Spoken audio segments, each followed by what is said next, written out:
নিরন্তর কাজ করলে, পুরুষার্থ পালন করলে এই জীবন বদলে ফেলা সম্ভব।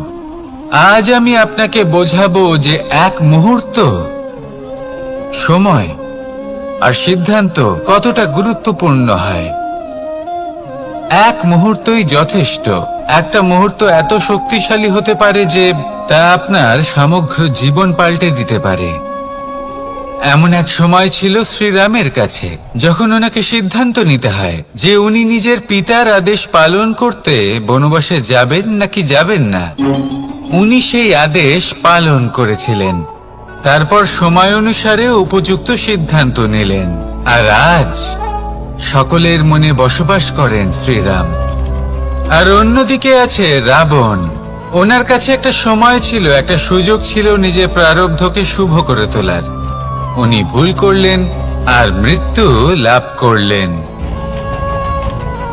নির্বাচন সবসময় আপনার হাতে, শুধু আপনাকে সময়কে বুঝতে হবে, সেই মুহূর্তকে বুঝতে হবে আর উচিত সিদ্ধান্ত নিতে হবে, ব্যাস। বুঝতে শিখুন এই সময়ের দাবি কি, বুঝতে শিখুন এই সময়ের ইচ্ছে কি, আর উচিত সিদ্ধান্ত নিন। আর আমার সাথে ভালোবেসে বলুন, রাধা রাধা। জ্ঞান এবং অহংকার, এই দুইয়ের মধ্যে সম্পর্ক কোথায়?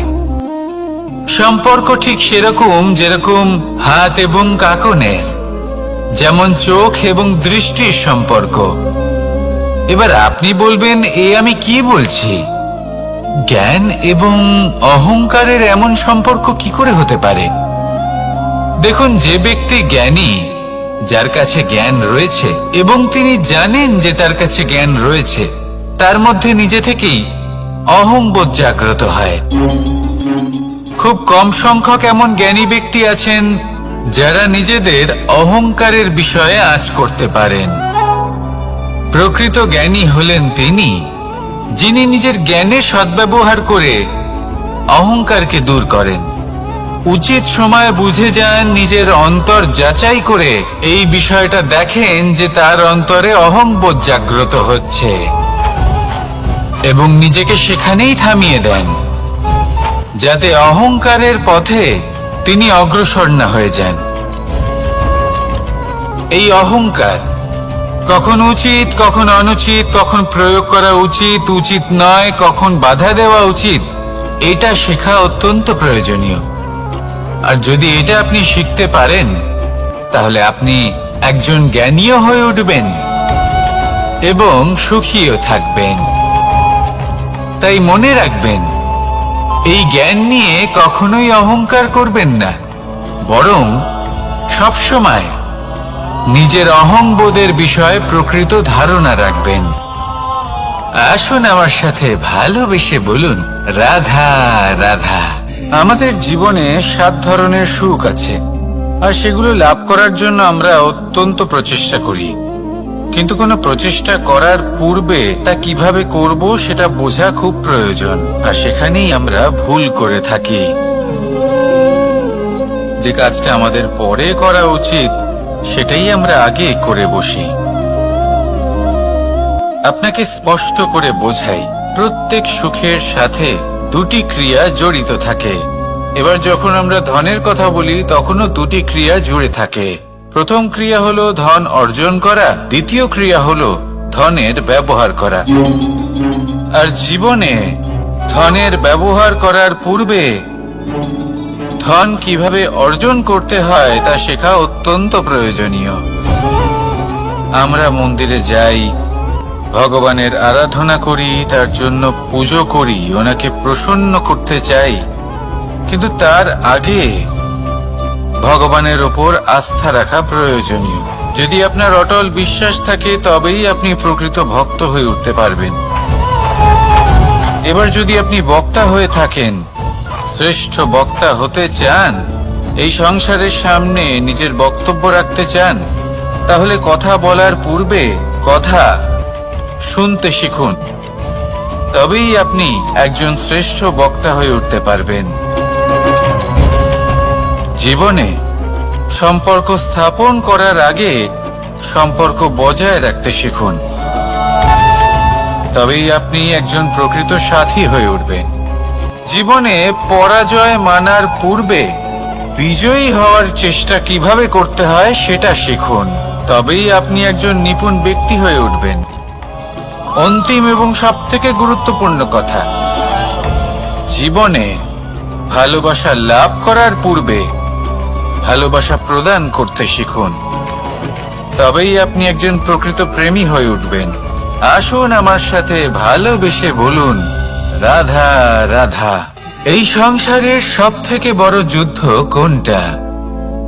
দেবসুরের যুদ্ধ যা অনেক বছর ধরে চলেছিল, নাকি রাম রাবণের যুদ্ধ, নাকি মহাভারত? না, সংসারের সব থেকে বড় যুদ্ধ হলো সেইটা যা নিজের সাথে লড়া হয়, নিজের মনের সাথে লড়া হয়, নিজের অন্তরের সাথে লড়া হয়। এটাই সব থেকে বড় যুদ্ধ। এবার নিজেই দেখুন আপনার সব থেকে বড় শত্রুকে। আপনার স্বার্থ, আপনার কামনাগুলি, আপনার অহংকারগুলি, যা আপনাকেই নষ্ট করে দেয়। যদি এদের ওপর আপনি বিজয় লাভ করতে পারেন, তাহলে ধরে নিন এই সংসারে সবার ওপরে আপনি বিজয় লাভ করতে পারবেন। এই সংসারে কেউ আপনাকে পরাজিত করতে পারবে না, কিন্তু তার জন্য প্রয়োজন অনুভূতির। অনুভূতি ভালোবাসার, অনুভূতি অনুপ্রেরণার। যে ব্যক্তি ভালোবাসতে পারেন এবং প্রেরণা দিতে পারেন, তিনি চিরকাল জয়লাভ করতে পারেন। নিজের কাছে ভালোবাসার এক অস্ত্র রাখুন আর প্রেরণার এক ঢাল। জীবনে কেউ আপনাকে পরাজিত করতে পারবে না। আসুন আর আমার সাথে ভালোবেসে বলুন, রাধা রাধা। সৌন্দর্য। মানুষ নিজের সৌন্দর্যের বিষয়ে কতটা ভাবে, চায় যে সে সব থেকে বেশি রূপবান হবে, সব থেকে বেশি সুন্দর হবে। কিন্তু সৌন্দর্যের পরিভাষা কি তা কি সে জানে? কোনো মাকে জিজ্ঞেস করুন, ওনার জন্য সৌন্দর্যের পরিভাষা ওনার সন্তান। কোনো ভক্তকে জিজ্ঞেস করুন, ওনার জন্য সৌন্দর্যের পরিভাষা ওনার ভগবান। শ্রীরামকে জিজ্ঞেস করুন, ওনার জন্য সৌন্দর্যের পরিভাষা হলো হনুমান। ভাঙা হানু, ফুলে যাওয়া মুখ, দেখতে গেলে উনি বানর, লম্বা লেজ, এত নিরীহ যে ওনাকে অমূল্য মালা দিলে সেটা ছিঁড়ে তার ভেতরে শ্রীরামকে খুঁজছিলেন। কিন্তু ওনার ভাবনা কত সুন্দর। উনি এটা বিশ্বাস করেন যে সংসারের যতই মূল্যবান জিনিস দিয়ে এই মালা তৈরি করা হোক না কেন, যদি এর মধ্যে শ্রীরাম না থাকেন, তাহলে এর মধ্যে কোনো অর্থ নেই।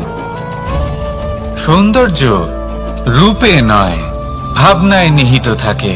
যদি আপনি সৌন্দর্য প্রাপ্ত করতে চান, তাহলে তা কর্মে নিয়ে আসুন, ভাবনায় এবং বিচারে নিয়ে আসুন।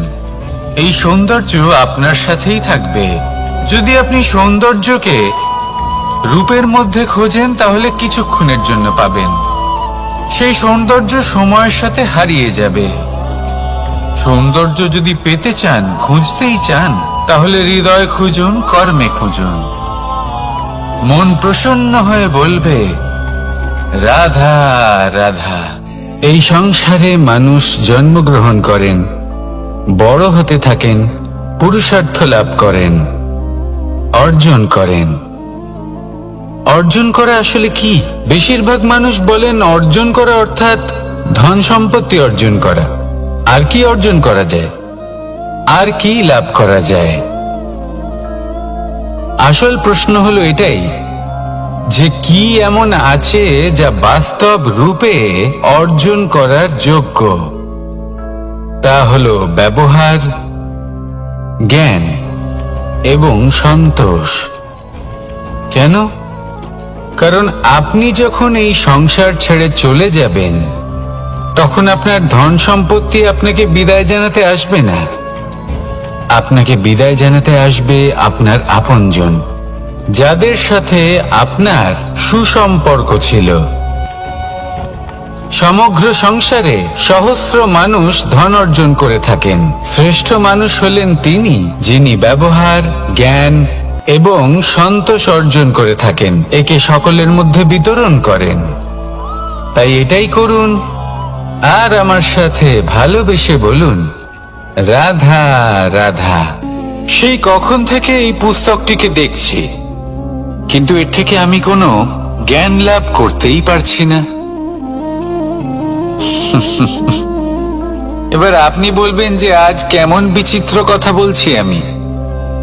যদি এই পুস্তক থেকে আমাকে জ্ঞান লাভ করতে হয়, তাহলে শুধুই তাকিয়ে থাকলে হবে না।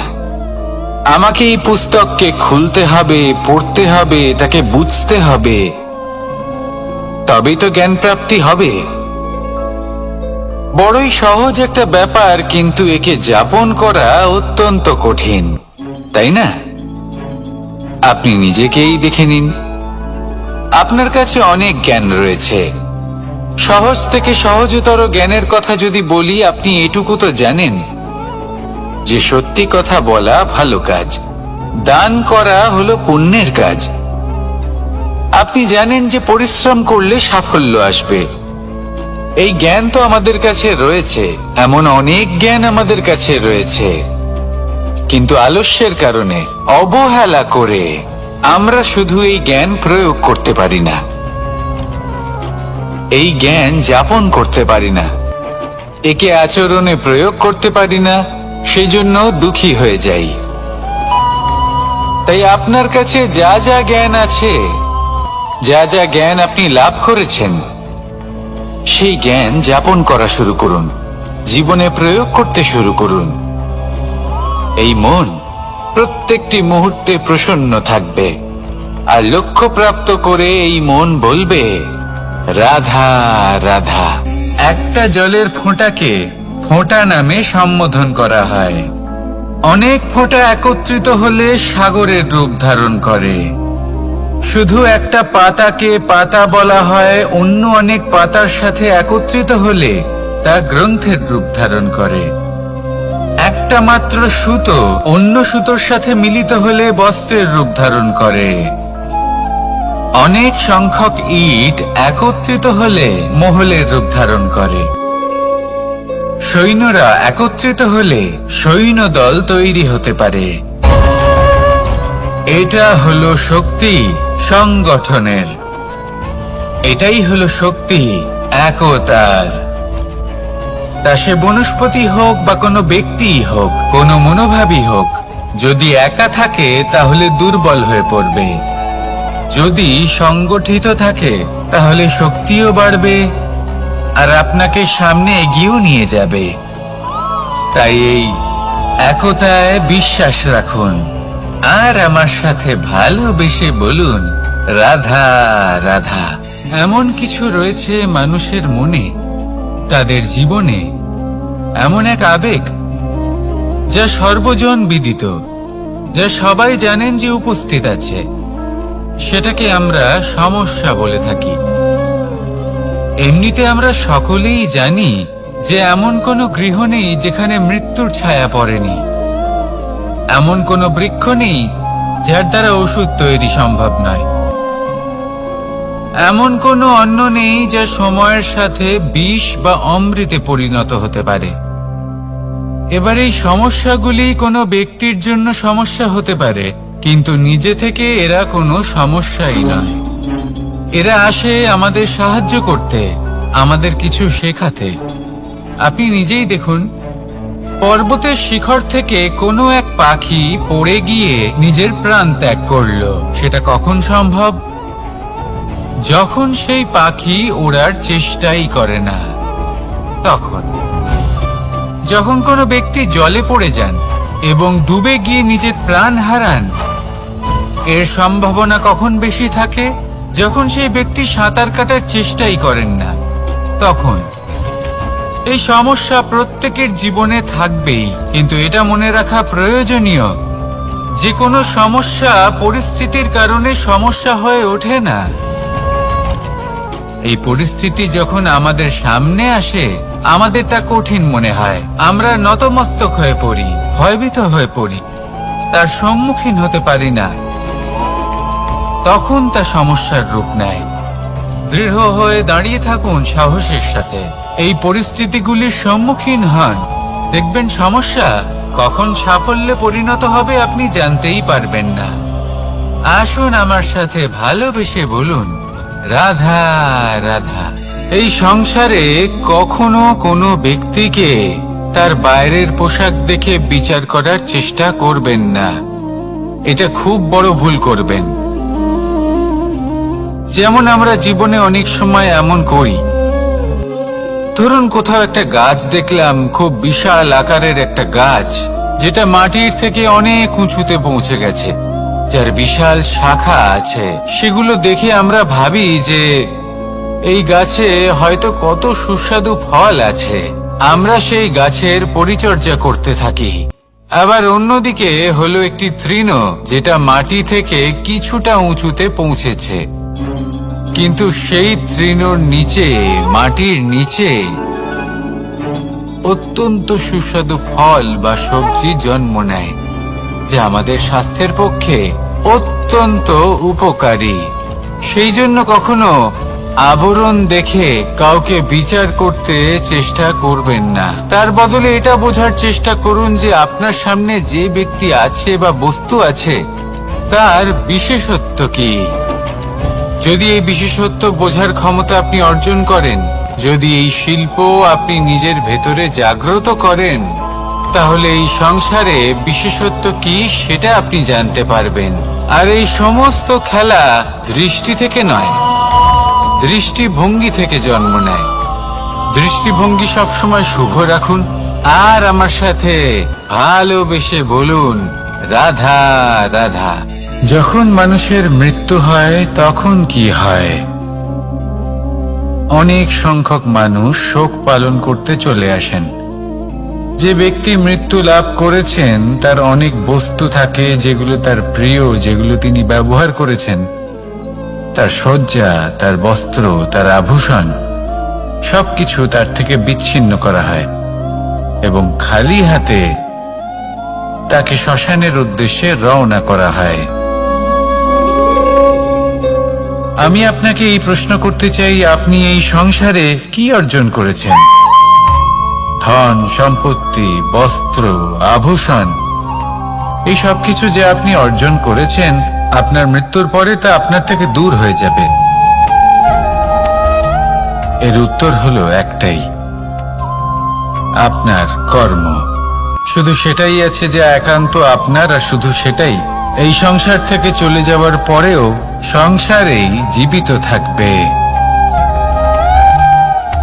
যদি আপনি দুষ্কর্ম করেন, তাহলে এই সংসার আপনাকে একটি অনুচিত উদাহরণ হিসেবে মনে রাখবে যে এই ব্যক্তি খুব পাপী ছিল, অনুচিত কর্ম করতেন।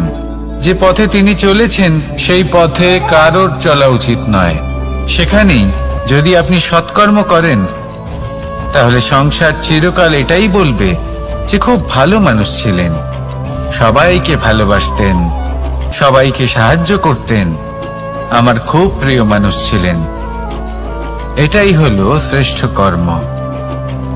সেই জন্য জীবনে শুধুমাত্র ধন সম্পত্তি, আভূষণ এই সব অর্জন করতে গিয়ে নিজের মনোনিবেশ করবেন না।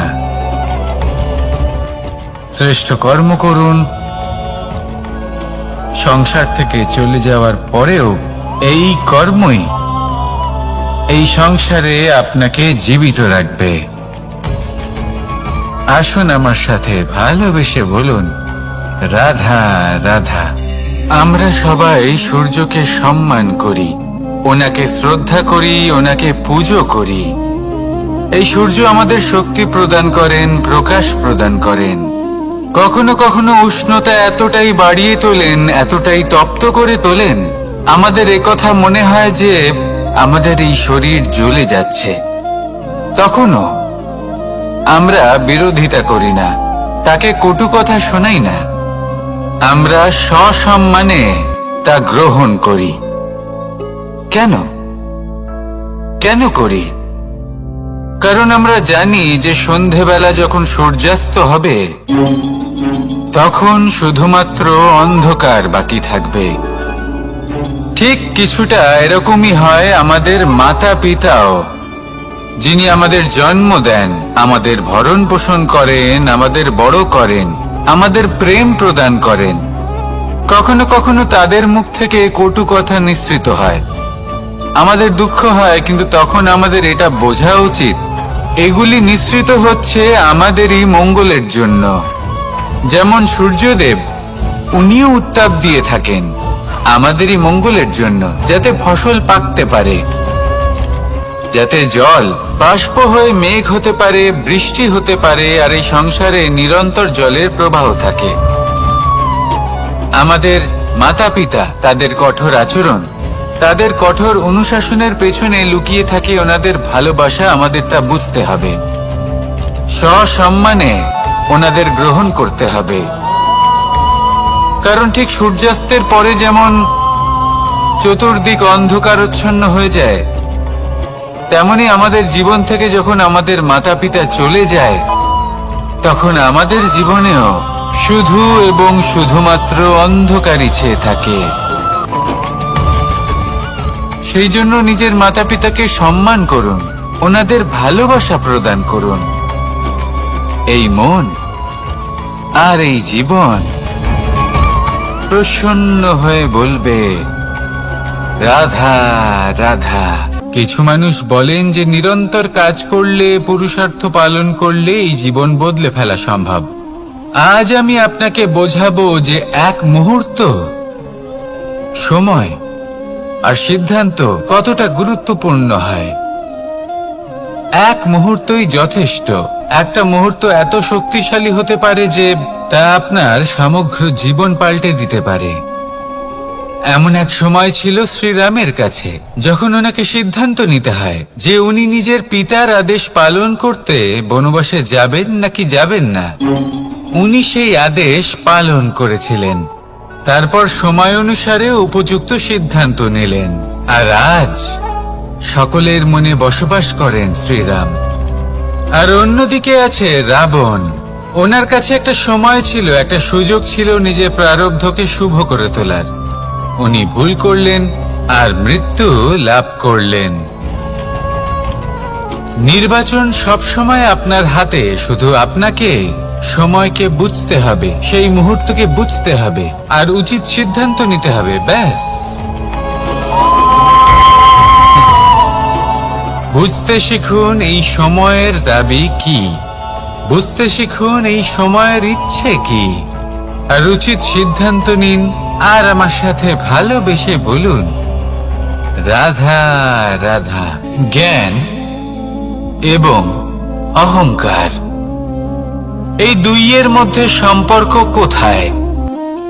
সম্পর্ক ঠিক সেরকম যেরকম হাত এবং কাঁকনের, যেমন চোখ এবং দৃষ্টির সম্পর্ক। এবার আপনি বলবেন, এ আমি কি বলছি? জ্ঞান এবং অহংকারের এমন সম্পর্ক কি করে হতে পারে? দেখুন, যে ব্যক্তি জ্ঞানী, যার কাছে জ্ঞান রয়েছে এবং তিনি জানেন যে তার কাছে জ্ঞান রয়েছে, তার মধ্যে নিজে থেকেই অহংবোধ জাগ্রত হয়। খুব কম সংখ্যক এমন জ্ঞানী ব্যক্তি আছেন যারা নিজেদের অহংকারের বিষয়ে আঁচ করতে পারেন। প্রকৃত জ্ঞানী হলেন তিনি, যিনি নিজের জ্ঞানের সদ্ব্যবহার করে অহংকারকে দূর করেন। উচিত সময় বুঝে যান, নিজের অন্তর যাচাই করে এই বিষয়টা দেখেন যে তার অন্তরে অহংবোধ জাগ্রত হচ্ছে এবং নিজেকে সেখানেই থামিয়ে দেন, যাতে অহংকারের পথে তিনি অগ্রসর না হয়ে যান। এই অহংকার কখন উচিত, কখন অনুচিত, কখন প্রয়োগ করা উচিত, উচিত নয়, কখন বাধা দেওয়া উচিত, এটা শেখা অত্যন্ত প্রয়োজনীয়। আর যদি এটা আপনি শিখতে পারেন, তাহলে আপনি একজন জ্ঞানীও হয়ে উঠবেন এবং সুখীও থাকবেন। তাই মনে রাখবেন, এই জ্ঞান নিয়ে কখনোই অহংকার করবেন না, বরং সবসময় নিজের অহংবোধের বিষয়ে প্রকৃত ধারণা রাখবেন। আসুন আমার সাথে ভালোবেসে বলুন, রাধা রাধা। আমাদের জীবনে 7 ধরনের সুখ আছে, আর সেগুলো লাভ করার জন্য আমরা অত্যন্ত প্রচেষ্টা করি। কিন্তু কোনো প্রচেষ্টা করার পূর্বে তা কিভাবে করব সেটা বোঝা খুব প্রয়োজন, আর সেখানেই আমরা ভুল করে থাকি। যে কাজটা আমাদের পরে করা উচিত সেটাই আমরা আগে করে বসি। আপনাকে স্পষ্ট করে বোঝাই, প্রত্যেক সুখের সাথে 2টি ক্রিয়া জড়িত থাকে। এবার যখন আমরা ধনের কথা বলি তখনও 2টি ক্রিয়া জুড়ে থাকে। প্রথম ক্রিয়া হলো ধন অর্জন করা, দ্বিতীয় ক্রিয়া হলো ধনের ব্যবহার করা। আর জীবনে ধনের ব্যবহার করার পূর্বে ধন কিভাবে অর্জন করতে হয় তা শেখা অত্যন্ত প্রয়োজনীয়। আমরা মন্দিরে যাই, ভগবানের আরাধনা করি, তার জন্য পুজো করি, ওনাকে প্রসন্ন করতে চাই, কিন্তু তার আগে ভগবানের ওপর আস্থা রাখা প্রয়োজনীয়। যদি আপনার অটল বিশ্বাস থাকে তবেই আপনি প্রকৃত ভক্ত হয়ে উঠতে পারবেন। এবার যদি আপনি বক্তা হয়ে থাকেন, শ্রেষ্ঠ বক্তা হতে চান, এই সংসারের সামনে নিজের বক্তব্য রাখতে চান, তাহলে কথা বলার পূর্বে কথা শুনতে শিখুন। তবেই আপনি একজন শ্রেষ্ঠ বক্তা হয়ে উঠতে পারবেন। জীবনে সম্পর্ক স্থাপন করার আগে সম্পর্ক বজায় রাখতে শিখুন,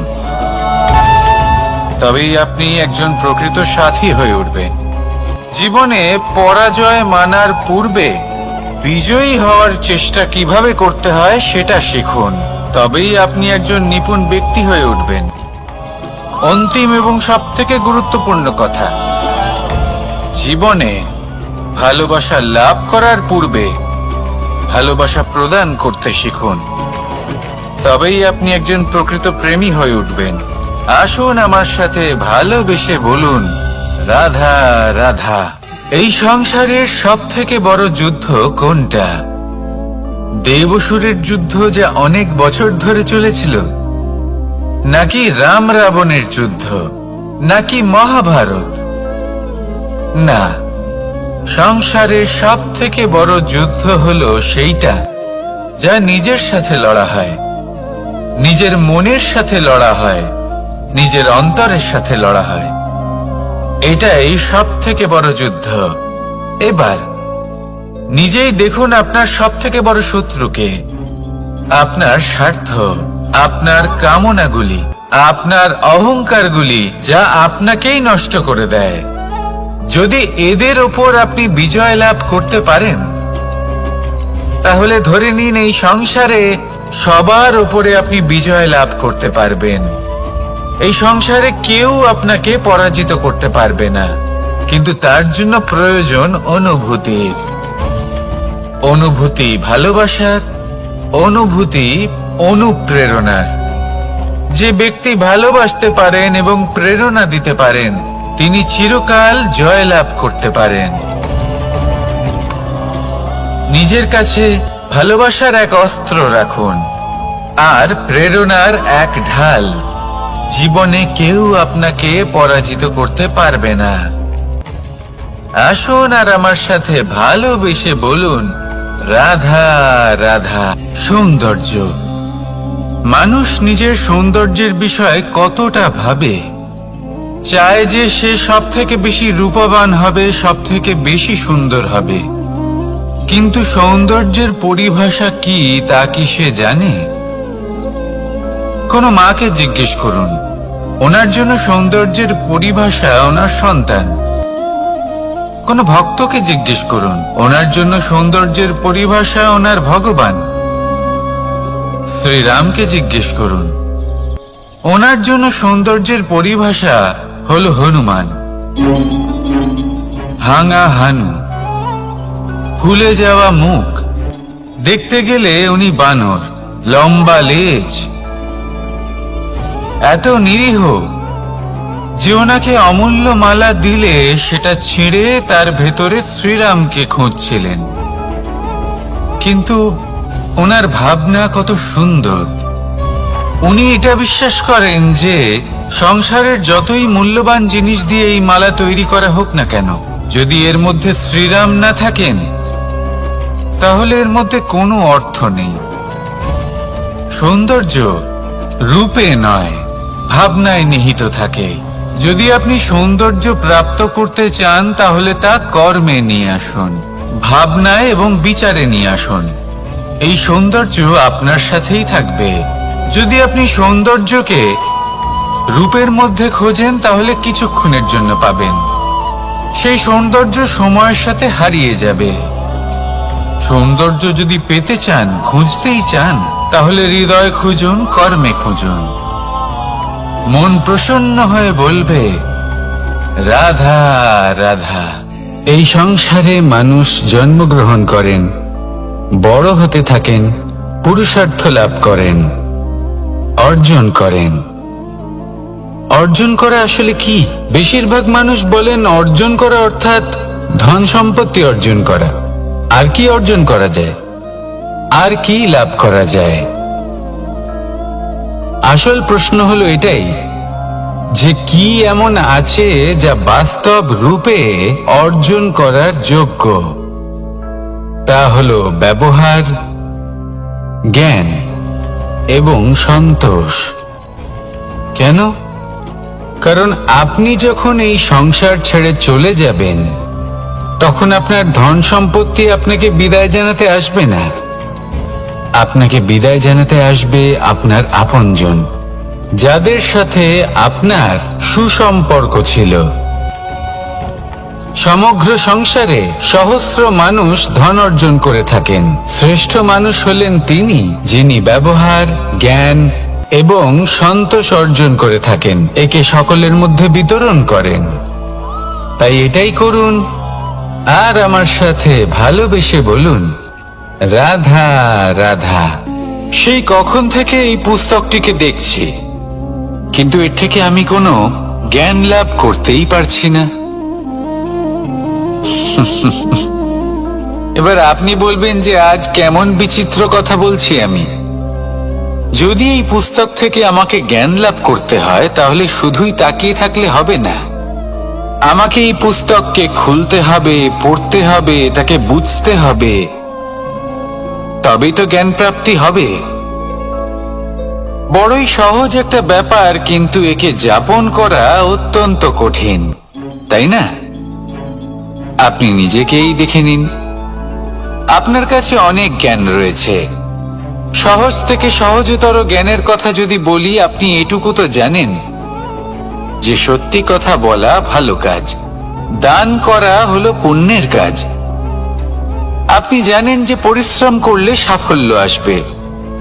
এই জ্ঞান তো আমাদের কাছে রয়েছে, এমন অনেক জ্ঞান আমাদের কাছে রয়েছে, কিন্তু আলস্যের কারণে, অবহেলা করে আমরা শুধু এই জ্ঞান প্রয়োগ করতে পারি না, এই জ্ঞান যাপন করতে পারি না, একে আচরণে প্রয়োগ করতে পারি না, সেজন্য দুঃখী হয়ে যাই।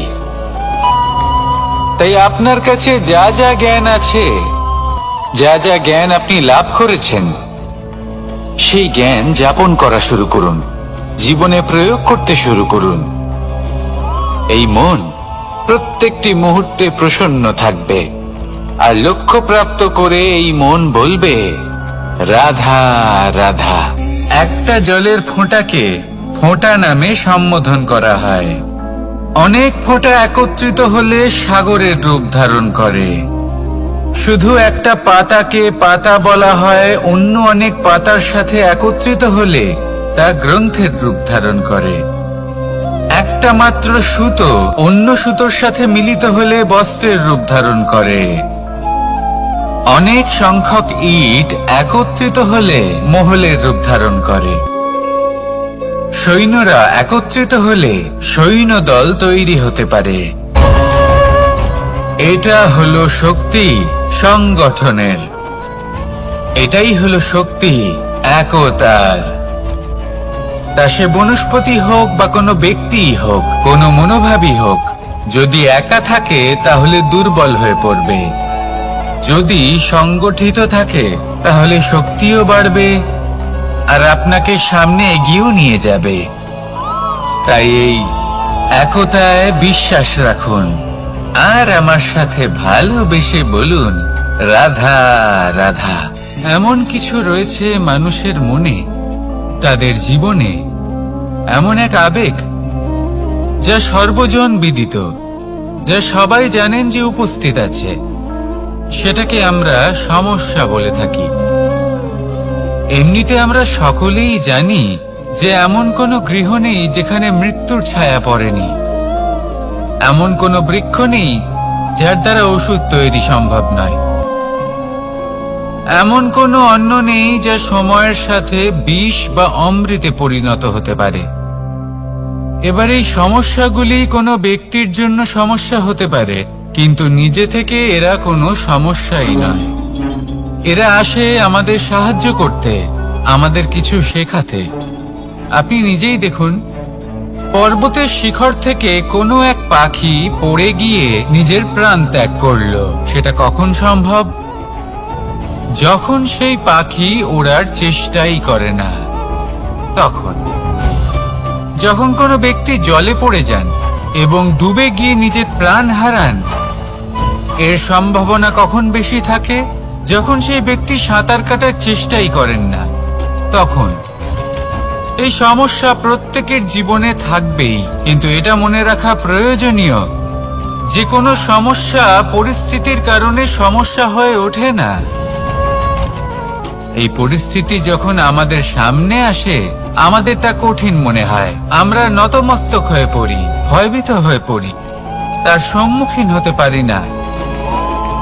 তখন তা সমস্যার রূপ নেয়। দৃঢ় হয়ে দাঁড়িয়ে থাকুন সাহসের সাথে, এই পরিস্থিতিগুলির সম্মুখীন হন। দেখবেন সমস্যা কখন সাফল্যে পরিণত হবে আপনি জানতেই পারবেন না। আসুন আমার সাথে ভালোবেসে বলুন, রাধা রাধা। এই সংসারে কখনো কোনো ব্যক্তিকে তার বাইরের পোশাক দেখে বিচার করার চেষ্টা করবেন না। এটা খুব বড় ভুল করবেন। যেমন আমরা জীবনে অনেক সময় এমন করি। ধরুন কোথাও একটা গাছ দেখলাম, খুব বিশাল আকারের একটা গাছ, যেটা মাটির থেকে অনেক উঁচুতে পৌঁছে গেছে, যার বিশাল শাখা আছে। সেগুলো দেখে আমরা ভাবি যে এই গাছে হয়তো কত সুস্বাদু ফল আছে। আমরা সেই গাছের পরিচর্যা করতে থাকি। আবার অন্যদিকে হলো একটি তৃণ, যেটা মাটি থেকে কিছুটা উঁচুতে পৌঁছেছে, কিন্তু সেই তৃণর নিচে, মাটির নিচে অত্যন্ত সুস্বাদু ফল বা সবজি জন্ম নেয়, যা আমাদের স্বাস্থ্যের পক্ষে অত্যন্ত উপকারী। সেই জন্য কখনো আবরণ দেখে কাউকে বিচার করতে চেষ্টা করবেন না। তার বদলে এটা বোঝার চেষ্টা করুন যে আপনার সামনে যে ব্যক্তি আছে বা বস্তু আছে, তার বিশেষত্ব কি। যদি এই বিশেষত্ব বোঝার ক্ষমতা আপনি অর্জন করেন, যদি এই শিল্প আপনি নিজের ভেতরে জাগ্রত করেন, তাহলে এই সংসারে বিশেষত্ব কি সেটা আপনি জানতে পারবেন। আর এই সমস্ত খেলা দৃষ্টি থেকে নয়, দৃষ্টিভঙ্গি থেকে জন্ম নেয়। দৃষ্টিভঙ্গি সবসময় শুভ রাখুন আর আমার সাথে ভালোবেসে বলুন, রাধা রাধা। যখন মানুষের মৃত্যু হয় তখন কি হয়? অনেক সংখ্যক মানুষ শোক পালন করতে চলে আসেন। যে ব্যক্তি মৃত্যু লাভ করেছেন তার অনেক বস্তু থাকে যেগুলো তার প্রিয়, যেগুলো তিনি ব্যবহার করেছেন। তার শয্যা, তার বস্ত্র, তার আভূষণ সবকিছু তার থেকে বিচ্ছিন্ন করা হয় এবং খালি হাতে তাকে শ্মশানের উদ্দেশ্যে রওনা করা হয়। আমি আপনাকে এই প্রশ্ন করতে চাই, আপনি এই সংসারে কি অর্জন করেছেন? ধন সম্পত্তি, বস্ত্র, আভূষণ, এই সব কিছু যে আপনি অর্জন করেছেন, আপনার মৃত্যুর পরে তা আপনার থেকে দূর হয়ে যাবে। এর উত্তর হলো একটাই, আপনার কর্ম। শুধু সেটাই আছে যে একান্ত আপনার, আর শুধু সেটাই এই সংসার থেকে চলে যাওয়ার পরেও সংসারেই জীবিত থাকবে। যদি আপনি দুষ্কর্ম করেন তাহলে এই সংসার আপনাকে একটি অনুচিত উদাহরণ হিসেবে মনে রাখবে যে এই ব্যক্তি খুব পাপী ছিল, অনুচিত কর্ম করতেন। যে পথে তিনি চলেছেন সেই পথে কারোর চলা উচিত নয়। সেখানেই যদি আপনি সৎকর্ম করেন তাহলে সংসার চিরকাল এটাই বলবে যে খুব ভালো মানুষ ছিলেন, সবাইকে ভালোবাসতেন, সবাইকে সাহায্য করতেন, আমার খুব প্রিয় মানুষ ছিলেন। এটাই হলো শ্রেষ্ঠ কর্ম। সেই জন্য জীবনে শুধুমাত্র ধন সম্পত্তি আভূষণ এই সব অর্জন করতে গিয়ে নিজের মনোনিবেশ করবেন না। শ্রেষ্ঠ কর্ম করুন। সংসার থেকে চলে যাওয়ার পরেও এই কর্মই এই সংসারে আপনাকে জীবিত রাখবে। আসুন আমার সাথে ভালোবেসে বলুন, রাধা রাধা।